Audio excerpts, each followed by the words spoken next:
let's play around with this for a second. Let's say I have this strawberry image here, and I want to do some things to it. So the first thing I do after I open that file as image is I get the size, because I'm going to use those later. And then I get red, green, and blue from the image split. Okay, now I start playing around. First thing I do is I take the red image and I blur it. I take the green image and I blur it a little bit less. And then I take green and I'm going to crop it. Except I want to crop that a little bit more. I want to make it more extreme. So I'm going to crop that to 50 by 50 less. And I'm going to crop off the bottom of it. Let's do this though. I'm going to go 25 off the bottom and 25 off the side. And I'm going to go 25 off the top and the left side as well. So I'm cropping 25 pixels off the whole border. And then I'm going to resize it back to the original size. I'm going to use the same thing with red. Then you can see on this, I'm resizing it back to the original size. So I'm taking that cropped picture and I'm stretching it. And then I'm enhancing the brightness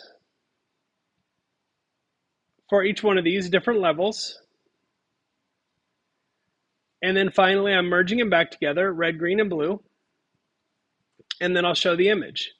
So let's run this and see the effect that it has. Oops. Where are we at here? Is it this one? Let's try that.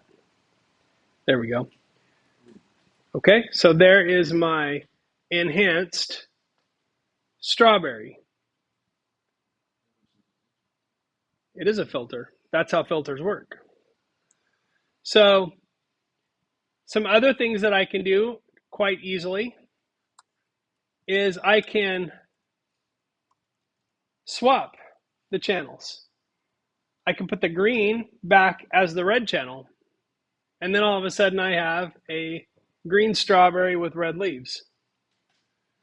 It's sort of a predictable result, right? So if I take the blue and I put it where the red is, so now I have red, green, and blue. Got a blue strawberry with red leaves.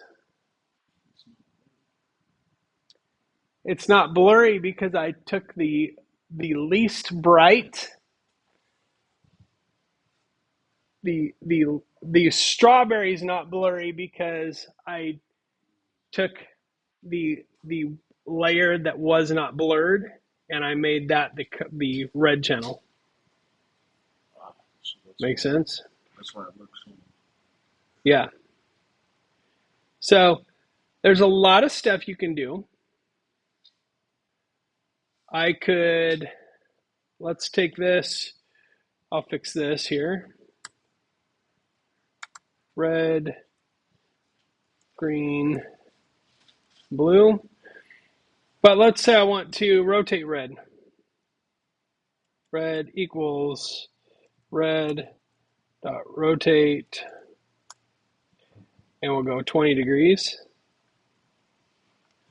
Okay, so you can start, that's where you start getting those weird camera effects like lens glitches and old-fashioned kind of stuff.